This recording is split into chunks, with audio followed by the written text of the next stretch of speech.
दोस्तों जुगल sir online classes में आपका हार्दिक स्वागत है। आपको जैसा कि मैं इलेक्ट्रिशियन थ्योरी के वीडियो जो प्रोवाइड करा रहा हूं, इसी क्रम में अपन बात करते हैं। तो सबसे पहले जो आपको इलेक्ट्रिशियन थ्योरी के जो वीडियो में अपन चर्चा करने जा रहे हैं आज, उस पर बात करते हैं। तो ध्यान देने की बात है, देखिएगा सबसे पहले अपन बात कर रहे हैं difference between AC and DC motor. वैसे मैं आपको एसी मोटर पढ़ाने से पहले ये चीज़ बताना चाहता हूँ कि एसी और डीसी मोटर में क्या अंतर है, इन चीज़ों को क्लियर करते हैं। तो एसी मोटर किसे कहते हैं, डीसी मोटर कैसे कहते हैं, इसमें अंतर क्या है, इनको अपन विस्तार से समझेंगे। तो सबसे पहले इन सभी पर अपन को ध्यान देना है। अब बात आती है किसकी, सप्लाई की। सबसे पहले इनमें मैं आपको विशेष अंतर बताता हूं। अंतर के साथ साथ एक चीज़ और बताना चाहता हूं जो कि आपको क्लियर करना होगा। तो यहाँ पर देखिएगा जो अंतर है मोस्टली वो है सबसे पहले सप्लाई का। यहाँ नाम से है आपका है कि डीसी मोटर है, इसका मतलब डीसी मोटर की बात करते हैं तो इसमें सप्लाई जब दी जाती है तो कौन सी दी जाती है, डीसी। आपसे पहला ही क्वेश्चन पूछा जाता है कि डीसी मोटर में सप्लाई किस क्या क्या दी जाती है, यहाँ पर डीसी। जबकि आपको ध्यान होता है तो एसी मोटर में कौन सी सप्लाई देंगे अपन, एसी। ये बात आपको क्लियर होना चाहिए। तो यहाँ पर सप्लाई डीसी देते हैं, यहाँ पर सप्लाई कौन सी देते हैं, एसी। पहला क्वेश्चन, दोनों में अंतर। दूसरा, सप्लाई किसको देते हैं। देखिएगा सप्लाई तो देते हैं, लेकिन सप्लाई देते तो किसको देते हैं, ये चीज आपको देखना पड़ेगा। इसमें एक तो होता है आर्मेचर, किसको, डीसी मोटर में क्या होता है, आर्मेचर। आर्मेचर को देते हैं। एक होता है फील्ड। तो यहाँ पर आर्मेचर व फील्ड दोनों को किससे जोड़ते हैं, सप्लाई से संयोजित किया जाता है। किससे संयोजित किया जाता है, सप्लाई से संयोजित किया जाता है, ये जोड़ा जाता है। Question clear. अब आप कहोगे सर एसी मोटर में ऐसा क्या होता है। तो एसी मोटर में देखिएगा यहाँ स्टेटर होता है। क्या होता है, स्टेटर। स्टेटर की बात करते हैं तो स्टेटर जो हो आपका स्थिर भाग होता है। जो स्थिर भाग होता है उसी को ही यहाँ पर क्या करते हैं अपन, सप्लाई से जोड़ते हैं। क्या करते हैं, स्थिर भाग को क्या करते हैं, सप्लाई से संयोजन करते हैं। तो उम्मीद है ये बात आपको समझ में आ रही होगी। पहला पॉइंट ही ये चीज़ क्लियर हो रहा होगा आपको। जो आज मैं एसी और डीसी में जो अंतर पढ़ा रहा हूँ बहुत ही महत्वपूर्ण है, जो कि आपको पूरा मैं यहाँ पर क्लियर करके बता रहा हूँ। अच्छा, घूमने वाला भाग आपसे पूछा जाए तो यहाँ पर जो है आपसे कहा जाए कि इसमें जो घूमने वाला भाग डीसी में वो कौन सा होता, तो यहाँ घूमने वाला भाग होता आर्मेचर। क्या घूमता, आर्मेचर। आर्मेचर घूम करके क्या करता, चुंबकीय फ्लक्स का प्रतिच्छेदन करता है, चुंबकीय पुंज का प्रतिच्छेदन करता है। क्या करता, प्रतिच्छेदन। और प्रतिच्छेदन के फलस्वरूप जो है यहाँ पर क्या होता है, यहाँ जो है प्रतिच्छेदन के फलस्वरूप अपन को ईएमएफ उत्पत्ति, यहाँ पर मैकेनिकल एंट्री या ऊर्जा प्राप्त होती है। तो यहाँ कैसे ये कार्य कैसे करेगी, इस पर अपन चर्चा करेंगे। लेकिन फ्लक्स प्रतिच्छेदन यहाँ होगा, किसके द्वारा होगा, आर्मेचर के द्वारा। ध्यान देना, यहाँ पर जो है फ्लक्स प्रतिच्छेदन तो होगा वो चुंबकीय, ये कुछ खिंचाव का सिद्धांत इसी के आधार पर लागू होता है, चुंबकीय खिंचाव का सिद्धांत। लेकिन यहाँ पर भी जो है प्रेरण का सिद्धांत अर्थात चुंबकीय खिंचाव का सिद्धांत जो होगा प्रेरण का, वो भी इसी पर लागू होगा। तो इसमें स्टेटर वाला भाग जो होता है स्थिर, लेकिन घूमने वाला भाग कौन सा होता है, यहाँ पर याद रखना है। यहाँ पर ध्यान देंगे तो रोटर होता है। कौन सा होता है, यहाँ पर देखिए घूमने वाला भाग रोटर। इसीलिए इसका नाम है रोटेटिंग फील्ड। क्या, रोटेटिंग फील्ड। अब आपसे कहा जाए रोटेटिंग फील्ड जो है या फ्लक्स जो उत्पन्न होता है, रोटेटिंग फील्ड जो उत्पन्न होती है यहाँ पर, तो आपको ध्यान देना रोटेटिंग फील्ड का मतलब यहाँ समझ सकते हो, ये फ्लक्स जो उत्पन्न होता है किस में होता है, रोटर की सहायता से। रोटर का मतलब एसी मोटर, किसका मतलब, एसी मोटर। तो ये चीज़ क्लियर होनी चाहिए। इसी तरह से यहाँ पर कौन सा होगा, आर्मेचर। तो यहाँ पर आर्मेचर वाला भाग। अब गति की बात करते हैं तो यहाँ ध्यान रखना है, रोटर की जो गति होती है आर्मेचर की गति से क्या होती है, कम। इसकी गति क्या होती है, कम होती है, अर्थात निम्न गति होती है। जबकि इसकी गति क्या होती है, अधिक होती है। रोटर की गति अधिक होती है, इसी के कारण यहाँ आपको देखेगा, यहाँ बात करते हैं तो रोटर की गति अधिक होती है, जबकि यहाँ आर्मेचर की गति कम होती है। चलिए ये भी बात सही, गति तो होती है लेकिन यहाँ गति में को परिवर्तन भी तो किया जा सकता है, नियंत्रित भी किया जाता, तो गति को बोलते हैं। तो यहाँ जो गति होती है वो यहाँ आपने देखा होगा तो एक चीज होता है यहाँ ई बी, याद हो ना, ई बी बराबर phi Z N P. Phi का मतलब फ्लक्स, जेड का मतलब चुंबकीय पथ, यहाँ पर एन पर पोलों की संख्या और स्पीड होती है 60 ए, समांतर पथों की संख्या। इस तरह से अब इसमें देखिएगा कौन कौन सा भाग नियत रहता है। अब बाकी देखिएगा मैं दो भाग यहाँ से ले लेता हूँ जिसका अपन जिक्र करना चाहते हैं। तो वो दो भाग कौन कौन से लेता हूँ, सबसे पहले यहाँ पर मैं लेता हूँ, इधर देख रहा हूँ, यहाँ से लेता हूँ ई बी। अब ई बी तो मैंने ले लिया, ई बी लेने के बाद मैं क्या करता हूँ, यहाँ से देखिएगा एक तो फाई ले लेता हूँ समानुपाती में, क्या लेता हूँ फाई, और यहाँ पर देखिएगा इसके बाद में मैं क्या लेता हूँ यहाँ पी। यहाँ देखना यहाँ पर देखिएगा फाई ले रहा हूँ और एक एन ले रहा हूँ, क्या ले रहा हूँ फाई और एन, ये दोनों की दोनों अपने पास में क्या बच गए समानुपाती, फाई और एन दोनों की दोनों समानुपाती बच गए। अब मुझे तो यहाँ गति का जिक्र चल रहा है, किसका, एन का, स्पीड का जिक्र कर रहा, तो स्पीड के लिए अपन क्या करते हैं, तो यहाँ आपको देखना है ध्यान से, इस एन को मैं यहाँ पर क्या ले लूँ, आगे ले लूँ, तो एन यहाँ आ जाएगा। अब एन जैसे आगे गया तो आप देख तो समझ सकते हो, तो ये भी तो इसके यहाँ पर चला जाएगा ऊपर, तो यहाँ पर क्या आ जाएगा फाई। तो इसका मतलब डीसी मोटर की गति यहाँ पर चुंबकीय फ्लक्स के ये बैक ईएमएफ के समानुपाती व चुंबकीय फ्लक्स के विलोमानुपाती होती है, जो एग्जाम अभी डीएमआरसी में आया था 2020 में, यहाँ फरवरी में, तो 2020 में जो है एक एग्जाम पूछा गया। तो डीसी मोटर की गति क्या है, बैक ईएमएफ के समानुपाती व चुंबकीय फ्लक्स के विलोमानुपाती। उम्मीद है ये बात आपको समझ में आ रही होगी। इसी के बाद बताऊं भैया, तो एक बात और बता देता हूं यहाँ, अब यहाँ इसकी गति जो होगी वो किसके समानुपाती होगी, इसमें आपको पता हो तो फ्रीक्वेंसी एफ बराबर क्या होता है 120। यहाँ पर देखना एफ फ्रीक्वेंसी ज्ञात करते हैं तो पी एन बटे 120 यहाँ पर होता है, पी एन बटे 120 ये तो होता ना। अब आप कहोगे सर पी एन बटे 120, तो लेकिन ये बात तो सही है, इसमें क्या करते हैं, एन का मतलब स्पीड को आगे ले लेते हैं, तो स्पीड आगे लेंगे तो एफ कहाँ जाएगा, अरे स्पीड को आगे लिए तो एफ कहाँ जाएगा, ऊपर, तो यहाँ एफ चला जाएगा, तो यहाँ बराबर हम अपना जाएगा एफ, और यहाँ ये 120 भी ऊपर चला जाएगा, नीचे क्या जाएगा, यहाँ पर देखिएगा एक ध्यान रखना है, यहाँ पर फ्रीक्वेंसी क्या होता है, यहाँ फ्रीक्वेंसी एक क्या आ गया, यहाँ पर ये एन आगे ले लिया, नीचे क्या आगे बचे पी, तो ये चीज़ आपको, तो इसका मतलब यहाँ पर यूँ कहे कि आपसे पूछा जाए कि एसी मोटर की गति फ्रीक्वेंसी अर्थात यहाँ आवर्ती के समानुपाती व पोलों के विलोमानुपाती होती है।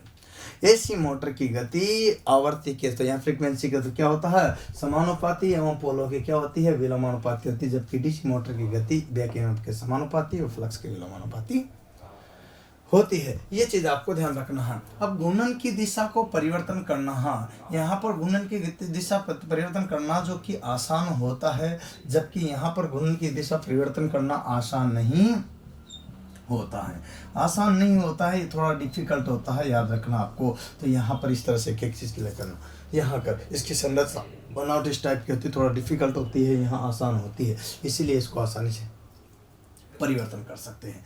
अब यहाँ आता है स्लिप रिंग। अब इसमें जो स्लिप रिंग प्रयोग में लाई जाती है, वो रिंग जो प्रयोग में लाई जाती है वो स्प्लिट रिंग प्रयोग में लाई जाती है। स्प्लिट रिंग आपको पता होगा, स्प्लिट रिंग की बात करते हैं तो ये जो है ना split ring hard and copper की बनी होती है, किसी कठोर से मतलब विभक्त वाले प्रयोग में लाई जाती है, जबकि यहाँ विभक्त वाले प्रयोग में नहीं लाई जाती, उसकी जगह यहाँ प्रयोग में लेते हैं कुछ मोटरों में स्लिप रिंग, जैसे यहाँ पर स्लिप वो आता है ना स्लिप रिंग मोटर, उसकी बात करते हैं। जैसे स्लिप रिंग मोटर में किसमें, स्लिप रिंग मोटर में केवल जो है ना स्लिप रिंग प्रयोग में लाई जाती है, स्लिप रिंग मोटर में केवल स्लिप रिंग प्रयोग में लाई जाती है, याद रखना है आपको। तो यहाँ स्लिप रिंग मोटर में केवल 3 स्लिप रिंग प्रयोग में लाई जाती है, बाकी में स्लिप रिंग का प्रयोग नहीं किया जाता है, ये चीज़ आपको ध्यान रखना। तो यहाँ पर आपसे क्वेश्चन पूछा जाए कि स्लिप रिंग मोटर में कितनी स्लिप रिंग प्रयोग में लाई जाती है, तो ये आपके 3 फेज इंडक्शन मोटर है। कौन सी है, 3 फेज इंडक्शन मोटर। कौन सी फेज, 3 फेज इंडक्शन मोटर है। इसका मैं आपको क्लियर करके बता रहा हूँ। इसके बाद कम्यूटेटर क्या होता है, ये स्प्लिट रिंग के समूह को क्या बोलते हैं, कम्यूटेटर होता है। तो क्या होता है, यहाँ पर देखिएगा आपका डीसी मोटर में कम्यूटेटर के पाया जाता है, जो कि कम्यूटेटर जो इसका समूह है तो एक किसका बना होता है, हार्ड रेन कॉपर का, ध्यान रखना, हार्ड रेन कॉपर का, कठोर कृषि तांबे का बना होता है। यहाँ जो है कम्यूटेटर की आवश्यकता ही नहीं होती है, अतः यहाँ पर कम्यूटेटर अर्थात दिक् जो परिवर्तक है वो आपको ध्यान रखना है, वो नहीं होता है, नहीं पाया जाता है इसमें। अब आपको मैं बताता हूँ आकार और बनावट की बात करते हैं तो यहाँ जो आकार होता है ये थोड़ा बड़ा होता है अपेक्षाकृत, और इसकी बनावट जो होती है वो सरल होती है। आकार बड़ा और बनावट सरल होती है। आकार यहाँ छोटा होता है और बनावट क्या होती है, यहाँ पर देखिएगा थोड़ी अपेक्षाकृत कठिन होती है, अपेक्षाकृत कठिन, यहाँ पर ध्यान रखना, ये चीज़ आपको ध्यान रखिएगा, अपेक्षाकृत कठिन होती है, ये चीज़ आपको ध्यान रखिएगा। ध्वनि क्या करती है, डीसी मोटर ध्वनि अधिक उत्पन्न करती है, ध्यान रखना, यहाँ पर क्लियर कर रहा हूँ मैं। डीसी मोटर ध्वनि अधिक उत्पन्न करती है, अधिक ध्वनि उत्पत्ति, इसकी दक्षता जो होती है वो क्या होती है, ध्यान रखना है, यहाँ पर अपेक्षाकृत कम होती है, तो यहाँ पर कम होती है। जबकि इसकी यहाँ पर बात करते हैं तो ध्वनि जो है क्या होगी, वो भी कम होगी, और दक्षता जो होगी वो क्या होगी, अधिक होगी। यहाँ पर ध्यान देना, इसकी एफिशिएंसी इसकी अपेक्षा ज़्यादा है, ये चीज़ आपको ध्यान रखना है। तो यहाँ डीसी मोटर का जिक्र है, ये वो एसी मोटर का जिक्र है। जीवन काल जो होता है वो किसका ज़्यादा होता है, एसी का। यहाँ पर इसका जीवन काल क्या होता है, निम्न होता है, अर्थात कम होता है, जबकि इसका जीवन काल क्या होता है, अधिक होता है, अर्थात यहाँ पर जीवन काल इसका अधिक होता है। ये बात आपको याद रखनी पड़ेगी। अब बात करते हैं तो जीवन काल का तो यहाँ पर जिक्र कर गया है, मतलब इसको अपन लंबे समय तक चला सकते हैं, आपको ध्यान होगा यहाँ पर। अब बात बताऊँ तो यहाँ पर इसमें फेज होता है प्लस और माइनस, तो फेज नहीं होता, उसकी जगह क्या होता है, डीसी है तो डीसी में टर्मिनल पाया जाता है प्लस माइनस, न कि फेज। तो टर्मिनल के सिद्धांत पर चलती है, अर्थात यूँ समझ सकते हो कि एकल कला जैसी होती है। किसके जैसी, एकल कला। अब एकल कला की बात करते हैं तो यहाँ पर बात करते हैं तो एकल कला क्या होती है, इसी के बेस पर अपन बात करते हैं। तो इसका मतलब ये चीज़ होती है, एकल कला जब आती है तो वो आती है आपके सेल्फ स्टार्ट में। किस में आती है, सेल्फ स्टार्ट में। अतः यहाँ पर ये जो मोटर होती है वो सेल्फ स्टार्ट होती है, क्या होती है, सेल्फ स्टार्ट होती है, सेल्फ स्टार्ट, है ना। देखिएगा यहाँ पर बात करते हैं तो मोटर जो क्या होती है, सेल्फ स्टार्ट होती है। इसका अगर जिक्र करते हैं तो ये सेल्फ स्टार्ट समझ सकते हो, मतलब स्वयं चालित, ये आपकी मोटर होती है। क्योंकि ये जैसे होती है सिंगल फेज मोटर, आपके देखिएगा यहाँ पर 3 फेज मोटर, यहाँ पर एकल कला की जैसी बात करते हैं, लेकिन ये कला नहीं है, ये फेज है। क्या है, फेज है। इसमें टर्मिनल पाया जाता है, क्या पाया जाता है। अब यहाँ पर बात करते हैं तो 3 फेज मोटर तो क्या होती है, यहाँ पर बात करते हैं तो इसमें टर्मिनल नहीं होते, इसमें फेज पाए जाते हैं। तो 3 फेज पाए जाते हैं यहाँ पर, इसमें सिंगल फेज पाए जाते हैं, 2 तरह के फेज पाए जाते हैं इसमें, सिंगल फेज और 3 फेज। इस तरह से बात करते हैं। इसकी मरम्मत अर्थात खर्चे की अधिक आवश्यकता होती है, अधिक मरम्मत होती है बार बार, और इसका खर्चा भी क्या आता है, अधिक आता है। तो खर्च जो होता है वो भी क्या होता है, अधिक होता है। तो मरम्मत और खर्च दोनों क्या होता है, अधिक ही होगा, ये बात आपको ध्यान रखनी पड़ेगी। लेकिन यहाँ मरम्मत और खर्चा तो क्या होगा, अपेक्षाकृत क्या होगा, अपेक्षाकृत क्या होगा, कम होगा, निम्न होगा, ये बात आपको ध्यान रखना। ये स्टार्टिंग बात करते हैं सेल्फ स्टार्टिंग की, तो सेल्फ स्टार्ट ये आपकी सेल्फ स्टार्ट होती है, और ये सेल्फ स्टार्ट नहीं होती है। वैसे इसको भी हैंडल की सहायता से करते हैं, किसकी सहायता से, यहाँ स्टार्टर लगा करके, लेकिन ये सेल्फ स्टार्ट आपके नहीं होती है, ऐसा भी नहीं है। यहाँ केवल जो है ना 3 फेज मोटर तो क्या होती है, सेल्फ स्टार्ट, क्या होती है, सेल्फ स्टार्ट। लेकिन अगर बात करते हैं यहाँ पर सिंगल फेज मोटर, तो वो सेल्फ स्टार्ट नहीं होती है। अतः उसको सेल्फ स्टार्ट बनाने के लिए इस सिंगल फेज को दो फेज में बदल करके क्या करते हैं, सेल्फ स्टार्ट बनाया जाता है। तो ये बात रखना है। अतः यहाँ पर कौन सी सेल्फ स्टार्ट होगी, ये बात आपको ध्यान रखना, 3 फेज वाली। कौन सी सेल्फ स्टार्ट नहीं होगी, सिंगल फेज वाली, ये बात आपको क्लियर करना होगा। उम्मीद है ये सारे के सारे जो चीज़ें मैं बता रहा हूँ ये समझ में आ रही होगी। लेकिन यहाँ पर ये जो चीज़ें बताई है मैंने, ये डिफरेंस को लेकर के बताई है, अंतर को लेकर के बताई है यहाँ पर। लेकिन कुछ समानताएं भी होती है इसमें। जैसे समानताओं का अगर जिक्र करना चाहूँ मैं, तो कौन कौन सी समानता होगी, किस तरह से समानता होगी, इस पर भी मैं आपसे चर्चा करना चाहता हूँ। जैसे कि आपसे कहे कि इसका जो बॉडी है, योक है, उसका अगर मैं जिक्र करूँ तो चाहे एसी हो या डीसी हो, तो डीसी मोटर होगी तब भी उसका, और एसी मोटर होगी तब भी उसका जो योक है, क्या है, जो योक है वो किसका बना होगा। यहाँ किसकी बात कर रहा हूँ मैं, योक या फ्रेम, योक किसकी, ढलवा लोहा, कास्ट आयरन। तो कास्ट आयरन का ही ये बना होता, तो कास्ट आयरन का ही ये बना होता, किसका, बात तो एक ही है ना, दोनों ही। यहाँ कास्ट आयरन को ही तो ढलवा लोहा कहते हैं दोनों का। जबकि बड़ी क्षमता के लिए यहाँ पर कास्ट स्टील आ जाता, क्या आ जाता, कास्ट स्टील। तो यहाँ पर भी बड़ी क्षमता के लिए क्या आ जाता है,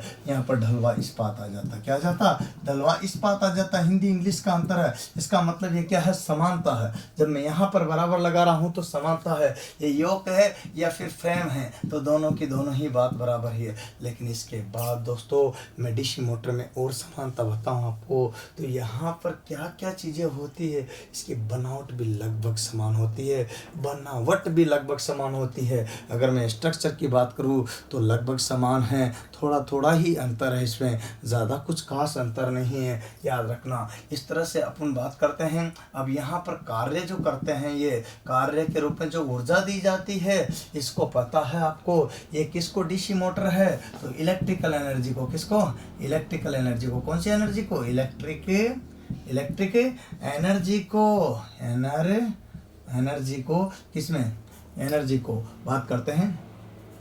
एनर्जी की बात कर रहा हूं तो मैं यहाँ पर एनर्जी को किस में बदलता है, ये फिर यहाँ पर वैद्युतिक ऊर्जा को किस में बदलता है, यहाँ पर बात करते हैं तो ये मैकेनिकल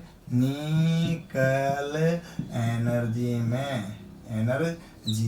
तो यहाँ पर इलेक्ट्रिकल ऊर्जा को मैकेनिकल एनर्जी में बदलने के लिए जिसका प्रयोग करते हैं, अर्थात वैद्युतिक ऊर्जा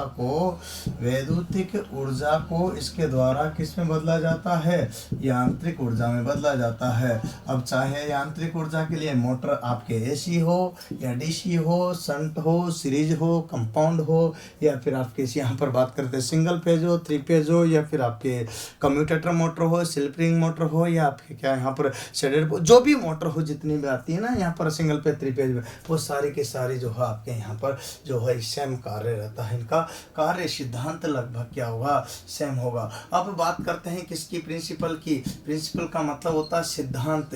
तो इन दोनों का सिद्धांत यही होता है, ये चुंबकीय खिंचाव के सिद्धांत पर कार्य करती है, चुंबकीय खिंचाव के सिद्धांत पर कार्य करती है, खिंचाव बल के सिद्धांत पर कार्य करती है। ये चुंबकीय खिंचाव बल के ही सिद्धांत पर ये भी कार्य करती है। तो ये प्रेरण का सिद्धांत कहते हैं, इसको क्या कहते हैं, तो इंडक्शन के सिद्धांत पर कार्य करती है। इतना सा कि इनमें अंतर है, अर्थात यहाँ पर भी वही होगा, यहाँ पर भी वही होगा। NS के कारण यहाँ NN है तो आपस में प्रतिकर्षण होगा, फलस्वरूप ये मोटर की गति क्या हो जाएगी, घूम जाएगी। ये चीज़ें होती है। खैर इनका डिटेल में वीडियो आपको मैं बनाऊंगा, एक एक करके परेशान होने की जरूरत नहीं है, सारे वीडियोज में आपको प्रोवाइड कराऊंगा। आप बैक टू बैक जो है देखते रहिएगा और मिलते रहेंगे आपको सारे वीडियो। उम्मीद है भाइयों ये आपको वीडियो समझ में आ रहा होगा, तो आप कंटिन्यूस अपने दोस्तों को भेजोगे, परंतु आपको हमें मेहनत करनी पड़ेगी। देखिएगा आपको मैं पहले भी कह चुका हूं, और कई चीज़ें हैं जो आपके टेक्निकल हेल्पर में अभी हाल में, लाइनमैन में अभी सभी के लिए बहुत ही यूजफुल होगी ये वीडियो, इसीलिए तो बता रहा हूं। कोशिश कर तू, हल निकलेगा, आज नहीं तो कल निकलेगा। मेहनत कर पौधों को पानी दे, बंजर जमीन से भी फल निकलेगा, और आज जो थमा तमाशा है वो कल चल निकलेगा। कोशिश कर तू, हल निकलेगा, आज नहीं तो कल निकलेगा, जल निकलेगा, चल निकलेगा। उम्मीद है भैया इसको ज़्यादा से ज़्यादा आप शेयर और सब्सक्राइब लाइक करोगे। आज के लिए इतना ही। जय हिंद, जय भारत, वंदे मातरम।